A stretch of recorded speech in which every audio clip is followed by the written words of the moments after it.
Reporting is an essential part of every construction project, and having the ability to schedule reports to maintain consistency is just as essential. With Autodesk Construction Cloud, you can create report templates and schedule those reports to run consistently and ensure the reports are automatically sent to necessary team members. Start by utilizing a template report to base your template off of. Edit details, filters, groupings, and sorting to fit your need.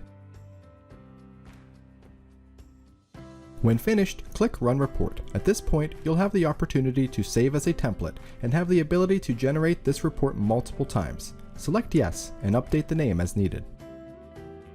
You'll now see your new template at the top of the list, and clicking the three dots on the far left will open options to run the report, edit the template, and schedule the report. Clicking Schedule Report will open the Schedule panel, where you can choose a generation schedule such as cadence for generation, as well as the day and time. You can also specify project members, roles, or companies to receive the report email, as well as add non-project members by email and create a custom message for your scheduled report. When completed, click Save Schedule. Now, when hovering on the calendar icon, you can see when the report is scheduled to run.